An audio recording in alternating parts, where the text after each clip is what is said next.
In this video, we're going to look at the plot of a straight line on a graph. And for the plot, we're going to find the straight line equation.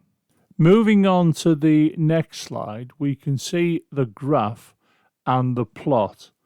And the cost of a journey is calculated using this graph. In this video, we're going to find the straight line equation for the minibus graph, for the red line plot that you can see on the graph. Floating into view, you can see the equation for a straight line graph. It's y equals mx plus c, where m is the gradient and c is the constant, which refers to the point at which the plot crosses the y-axis when the value of x is 0. You will often hear the gradient of a graph referred to as the slope of a graph.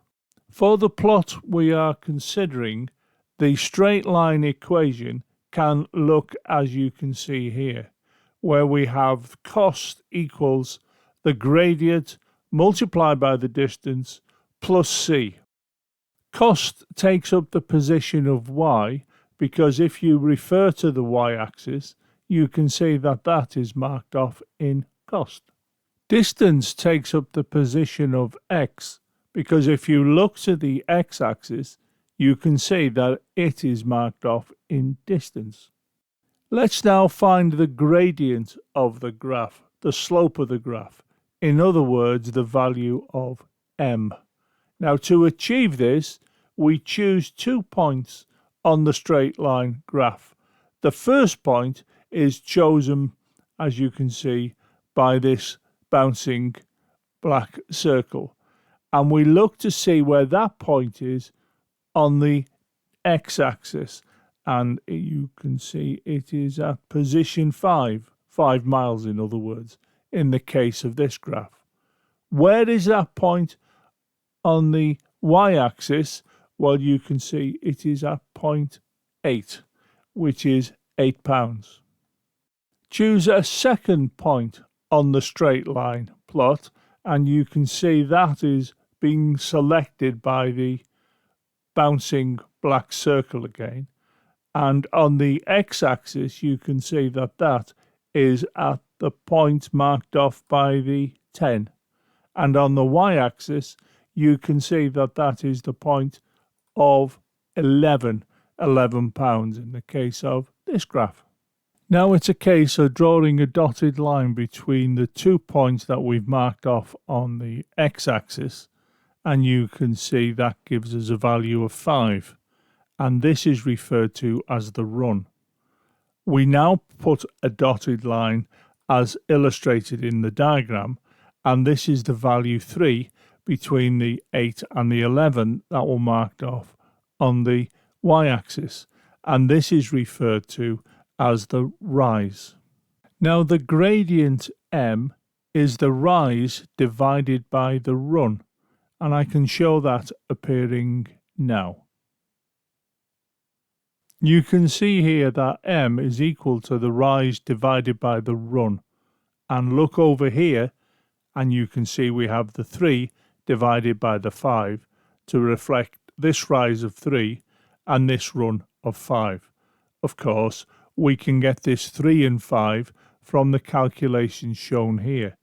This 11 minus 8 is the difference between these 2 points marked off on the y-axis, and the 10 minus the 5 are these 2 points marked off on the x-axis.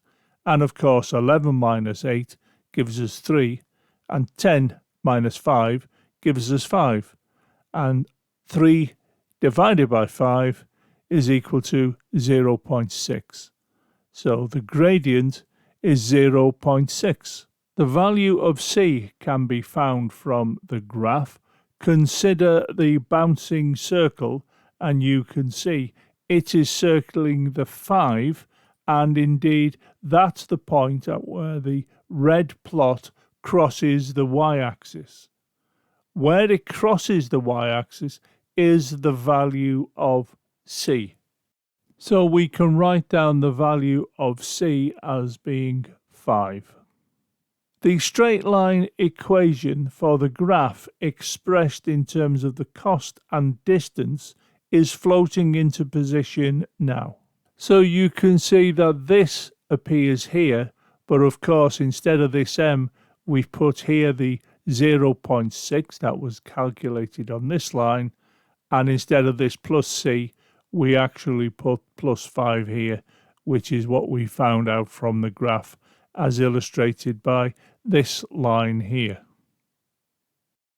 I have a preference for putting brackets around this, as you can see appearing in red.